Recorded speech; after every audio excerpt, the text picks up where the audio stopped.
صل علی وسيدنا مولانا محمد طيب الطردة بأن تصلي عليه صلاة تبقى قدوم بالدوام الملك الحي القيوم.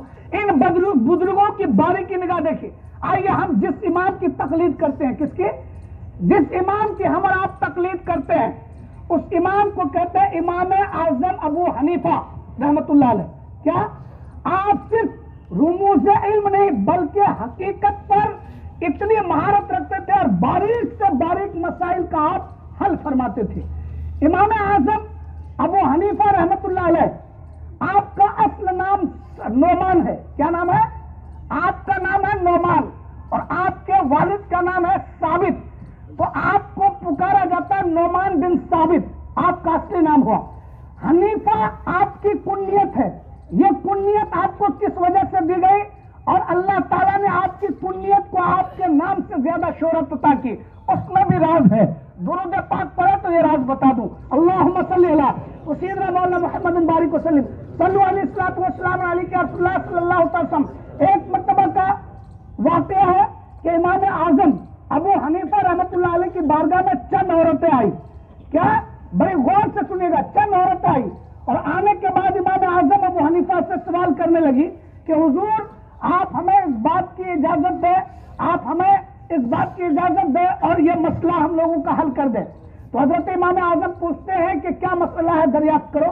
وہ عورتیں پوچھتی ہیں حضور ایک مرد بیک وقت 4 عورتوں سے نکاح کر کے رکھ سکتا ہے؟ کیا ایک مرد بیک وقت اگر اس کے پاس استطاعت ہے، چاروں بیویوں کا حق بال برابر بھی کمی نہ ہو، سب کا حق اگر برابر ادا کر سکتا ہے، تو ایک مرد کو اسلام نے اجازت دی ہے کہ ایک بیک وقت وہ 4 نکاح یعنی 4 عورتوں کو ایک وقت میں نکاح میں رکھ سکتے ہیں. تو وہ عورت عرض کرتی ہے حضور جب ایک مرد 4 عورتوں سے نکاح کر کے رکھ سکتا ہے تو ایک عورت 2 مرد سے نکاح کر کے کیوں نہیں رکھ سکتی؟ سوال کیا. کس نے؟ ان عورتوں نے سوال کیا کہ ایک عورت 2 مردوں سے نکاح کر کے کیوں نہیں رہ سکتی؟ اس عورتوں کے سوال سے امام اعظم ابو حنیفہ رحمت اللہ علیہ تھوڑا تنازع میں آ گئے، یعنی انتشار، آپ کا ذہن انتشار ہو گیا، یعنی آپ الجھن میں آ گئے. یہ سوچتے سوچتے آپ اپنے گھر پہنچے تو آپ کی ایک لڑکی تھی جس کا نام حنیفہ. کیا؟ جس کا نام حنیفہ. جب اس نے دیکھا کہ میرے ابا حضور کسی پریشانی میں ہے تو آپ نے اس پریشانی کو دریافت کی کہ ابا حضور آپ کس الجھن میں ہیں، کس پریشانی میں ہے، کیا چیز آپ کو ستا رہی ہے؟ تو حضرت امام اعظم فرماتے ہیں کہ بیٹا ایک سوال ہے جس کی الجھن میں الجھا پڑا ہوں، وہی میری پریشانی کا سبب ہے. تو کہا کہ حضور بتائیں.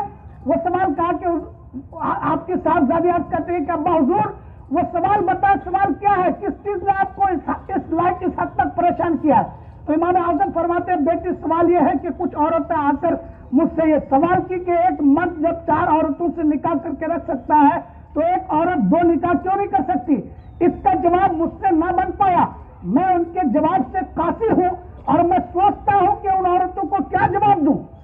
تو ابو حنیفہ یعنی امام اعظم کی بیٹی حنیفہ فرماتی ہے کہ ابا حضور آپ پہلے وعدہ کیجئے، ایک وعدہ کیجئے تو میں ان عورتوں کے سوالوں کا جواب دے دوں.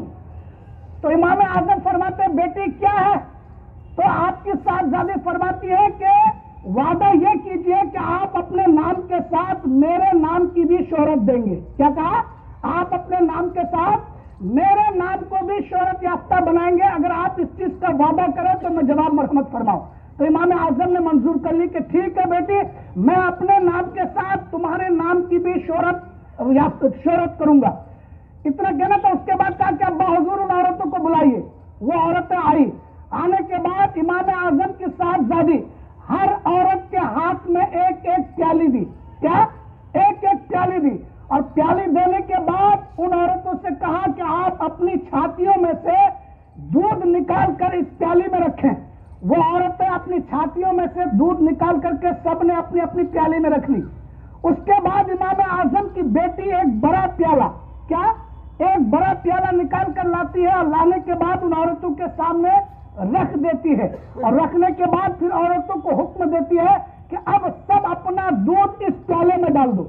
تو سب نے اپنی اپنی پیالی کا دودھ اس بڑے پیالے میں ڈال دیا اور ڈالنے کے بعد تھوڑی دیر وقفہ کے بعد امام اعظم کی بیٹی حنیفہ کہتی ہے کہ اب تم اپنا دودھ اس پیالے سے نکال لو. کیا کہا؟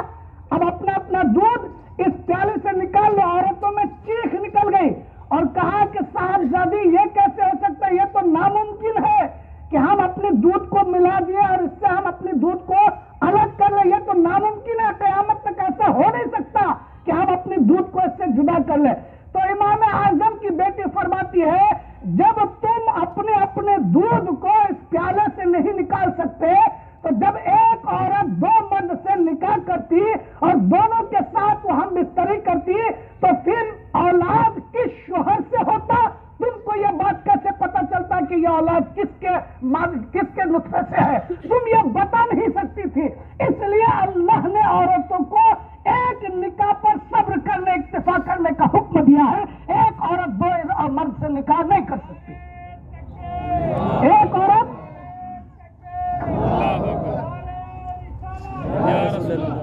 اس لیے اس وقت تم یہ تمیز نہیں کر پاتی کہ میرے پیٹ میں جو اولاد پل رہے ہیں یہ کس شوہر سے ہے. جب تم یہ پتا نہیں کر سکتی، اس لیے اللہ تبارک و تعالیٰ کا حکم عورتوں کو یہ ملا کہ ایک عورت ایک وقت میں ایک ہی مرد سے نکاح کر سکتا ہے تاکہ اس کی نسل ثابت ہو جائے. کیا اس کی نسل سے ثابت ہو جائے؟ تب اسی دن سے امام اعظم اپنی نام کے ساتھ حنیفہ لگاتے ہیں اور اللہ نے آپ کی کنیت کو آپ کے نام پر زیادہ شہرت تاکہ دنیا آج نعمان بن ثابت نہیں کہتی بلکہ امام اعظم ابو حنیفہ کہتے ہیں. کیا کہتے ہیں؟ امام اعظم ابو حنیفہ کہتے ہیں. اور سنیے آپ کی باریکی کا علم. ایک مرتبہ امام اعظم اپنی مجلس میں بیٹھے ہوتے کہ کچھ بچے گیم کھیل رہے تھے. کیا کر رہے تھے؟ کچھ بچے گیم کھیل رہے تھے. تو وہ گیم امام اعظم کی مجلس میں آیا. کس میں آیا؟ امام اعظم کی مجلس میں آ کر پڑا. تو اب بچے ایک دوسرے سے کہنے لگے کہ تم گیند لے کر آؤ، تم گیند لے کر آؤ، تم گیند لے کر آؤ. تو ان میں سے بعض بچوں کی ہمت نہیں پڑی کہ ایک امام اعظم ایک مجلس میں ہے اور وہاں سے گیند لایا جائے. کسی بچے کی حیا نے اس بات کو گوارا نہیں کیا، لیکن ان میں سے ایک بچہ تھا جس نے یہ کہا کہ ٹھیک ہے ابھی گیند میں اٹھا کے لاتا ہوں. وہ بچہ دوڑتا ہوا گیا اور وہاں سے امام اعظم کی مجلس سے گیند کو اٹھا کر لے کر آ گیا. اس بچے کو دیکھنے کے بعد امام اعظم نے فرمایا کہ یہ بچہ حرامی ہے. اللہ اکبر. کیا کہا؟ دیکھو اللہ والوں کی شان دیکھو. امام اعظم نے کہا کہ یہ بچہ حرامی ہے، اس میں سے حیا ختم ہے. اللہ اکبر کبیرہ. اس کے بعد تاریخ بتاتی ہے کہ جب اس بچے کو پاس بلا کر اس کی نسل کو ثابت کرنے لگا، ریسرچ کرنے لگا، تو پتا چلا کہ واقعی وہ بچہ حرامی ہے. جو امام اعظم نے کہہ دیا تھا وہی بات ثابت. امام اعظم نے جو بات کہا وہی بات ثابت ہو گئی. اللہ تبارک و تعالیٰ ان اولیاء اللہ کو، ان اپنے دوستوں کو، ان ولیوں کو وہ طاقت عطا کیا ہے کہ اپنی نگاہ سے یہ تحت استرا سے لے کر لوح محفوظ تک کا ملاحظہ فرماتا ہے. تو جب بھی تم کسی اللہ کے ولیوں کی بارگاہ میں جاؤ تو اپنے دل و دماغ، ہوش و خرد کو سنبھال کر جاؤ کہ ان بارگاہوں میں کوئی گستاخی ہم سے نہ ہو جائے، بلکہ ان جگہوں کو درس عبرت بناؤ کہ یہاں سے ہمیں عبرت سیکھنی ہے، یہاں سے ہمیں درس لینا ہے، یہاں سے ہمیں اچھی تعلیم لینی ہے اور بزرگان دین کے جو اقوال ہے، افعال ہے، ان پر عمل کر کے اپنی زندگی کو نمونہ حیات بنانا ہے. رات آج درگاہوں میں جانے کے بعد ان مجاوروں، ان معلموں، ان لوٹ خسوٹ والوں، ان ڈاکوؤں، ان ظالموں کے سامنے اگربتی بیچ کر، خواجہ کی درگاہ میں اگربتی بیچ کر بڑی بڑی منزلیں بنانے والے ان ظالموں سے کہو کہ جو ان اللہ والوں کی شایان شان ہے اس کے مطابق ان کی قدر کرو اور اپنی قوم کو بھی یہ پیغام دو. حضرات ان بارگاہوں میں جا کر آپ ادب و احترام سے آپ ان کی بارگاہ میں مانگے. یہ ہمارا عقیدہ ہے کہ اللہ نے ان کو ایسی طاقت عطا کی ہے کہ تم جو مانگو گے تم کو عطا کیا جائے. برا بن کر جاؤ، اچھا بن کر آؤ.